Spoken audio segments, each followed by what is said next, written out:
Hello everybody, my name is Eric Wood and welcome to Aric Talks, the show where I talk about things that are important to me, and I am back! Dang it, Cody, why do you always have to walk in on me when I'm doing my jizz jams? Hello everybody, my name is Eric Wood. Shut up. You're stupid. The news today is an extremely extraordinary Oscar flub. You sure flub's a word? Flub is a word. Alright. At least it's the word people have been using for it.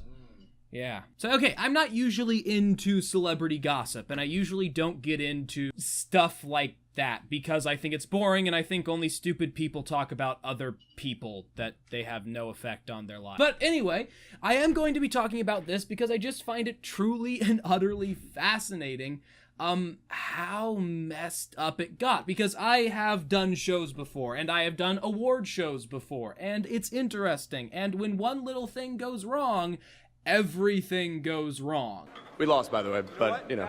Guys, I'm sorry. No, there's a mistake. Moonlight, you guys won Best Picture. Moonlight won. This is not a joke. This is not a joke. I'm afraid they read the wrong thing. This is not a joke. Moonlight has won Best Picture. Moonlight, Best Picture. Okay, so here's how the Academy Awards, better known as the Oscars, actually work. If you are a member of the Academy, if you have contributed significantly to the Hollywood industry, specifically the big screen industry, you have earned the right to be a part of the Academy, and by being invited to the Academy, you vote, and there are only two people in the world who tally the votes. So there are only two people. Both of them accountants, and both of them add the numbers and hold the numbers in a very special looking briefcase. Thus it has been since time immemorial. But something went wrong this time. There's a reason that there are two people who tally up the Oscar votes. One person to be on stage right and one person to be on stage left. That way, no matter which way the individuals and celebrities announcing the awards come from, whether it be stage right or stage left, they always have access to one of the ballots that declares the official winner. How this ends up working is that there is a duplicate of every single card telling who won the award. So earlier in the show, Emma Stone won the award for Best Actress in the show La La Land. However, after she picked up that card and kept the card in her hand, another duplicate card existed on the other side of the stage. And when the two celebrities went to read the award for Best Picture, they picked up the duplicate card for Emma Stone's award for being Best Actress, thus causing this to happen. And the Academy Award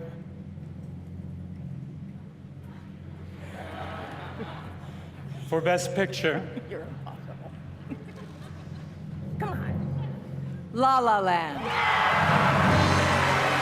As you can see, the two celebrities reading from the card were clearly confused by something, but heck, nothing has ever gone wrong at the Oscars before, so might as well just plow ahead, and they did. And there was a huge mix-up on the account of the accountants who actually physically had the award cards with them. The mistake was discovered and pointed out by one of the producers of La La Land, who, in my opinion, very, very graciously immediately tried to stop the spotlight being on them and put the spotlight where it belonged. Okay, next up on today's docket is the death of Kim Jong-Nam. Who is Kim Jong-Nam? I hear you asking through the tiny box that you're watching me on. Kim Jong-un is the older brother to Kim Jong-un, both of whom are sons of Kim Jong-il, who was the former dictator of North Korea. Now the dictator is Kim Jong-un. Kim Jong-Nam, who I'll just be calling Nam from this point forward in order to alleviate my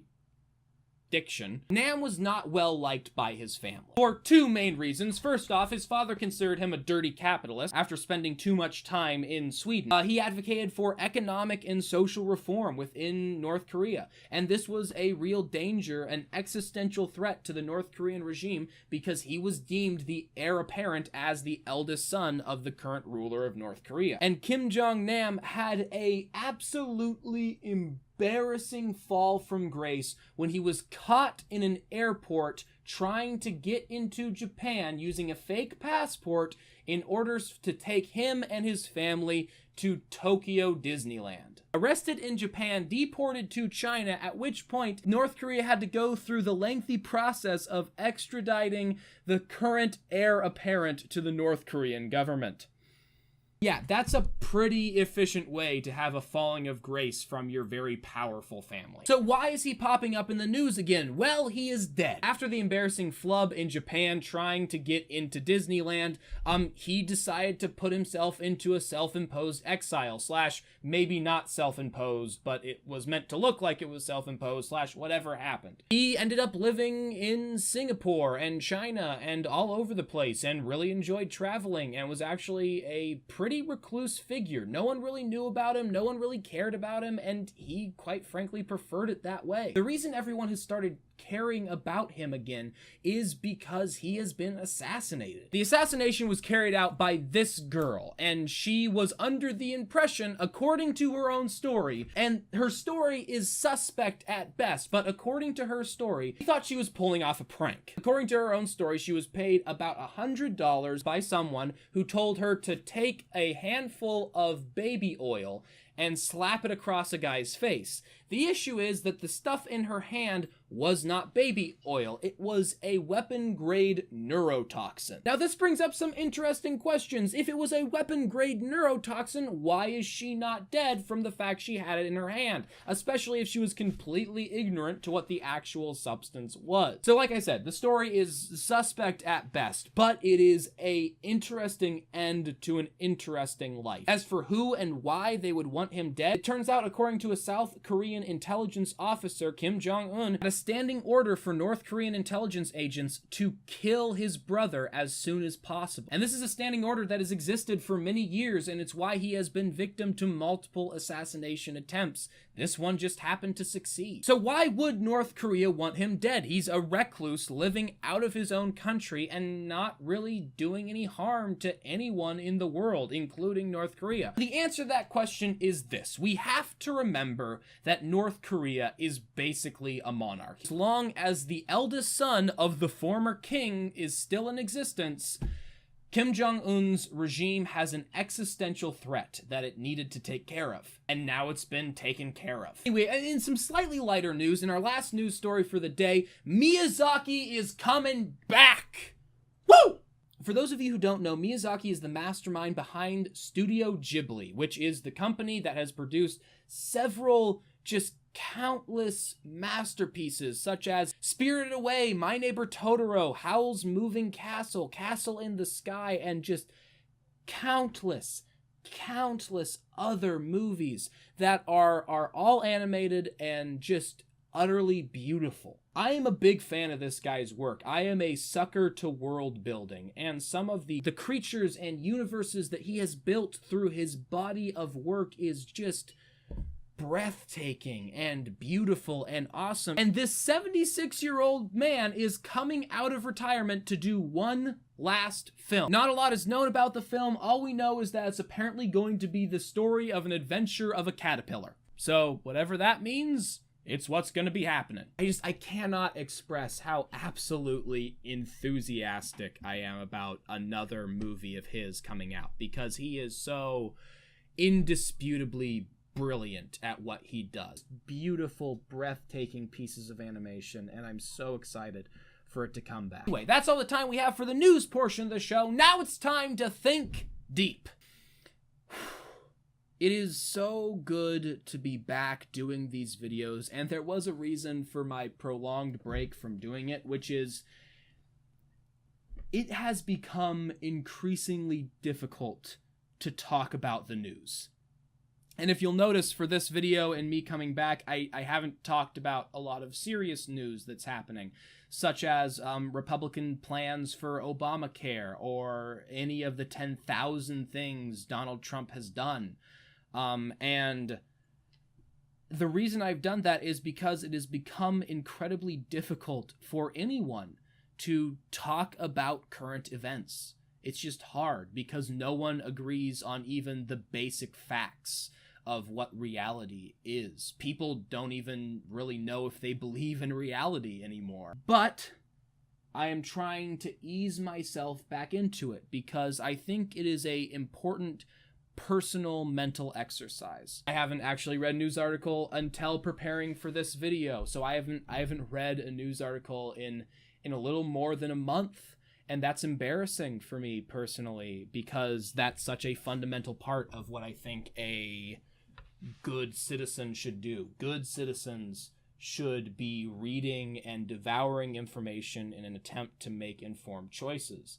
The issue is that just so many articles that I've run across and that have been relevant, no one can even agree on the basic facts.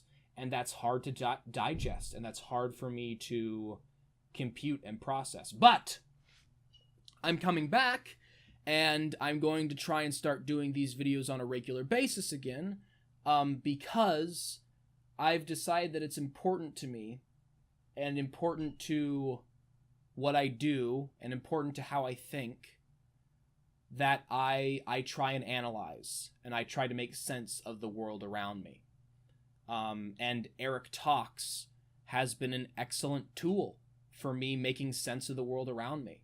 I like talking about the world.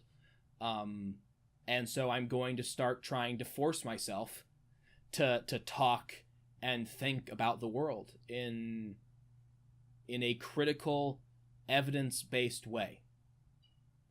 Because I think the world needs that right now. And I think I need that right now.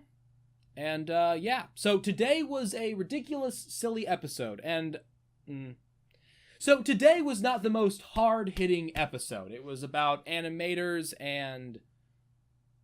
It was about animation and the Oscars and a guy who died who really was not interested in impacting the world. But I'm going to be trying the best that I can to analyze the world around me. I think it's an important thing for me to do. And so yeah, I'm gonna be trying to do regular episodes of Aric Talks again, which I'm super excited and super pumped to be doing. Yeah, anyway, that's all the time we have for the show today. If you liked it, share it, or like it, or comment, or really do whatever you want with it. And yeah, you are a beautiful human being. Try to change the world today, and as always, sincerely yours, Aric Wood. Your tax laws are stupid, and Ireland is like, no, our tax laws aren't stupid, you're stupid. Next up, we have our old friend Brazil. You have your phones blowing up. You have lawsuits out the wazoo. How are you still a company? I am calling it. We have entered a new golden age. And it will be remembered as the age of Pokemon Go, in which the sun always shined, and the women were more beautiful, and the men more brave, and everything was perfect. Hopefully.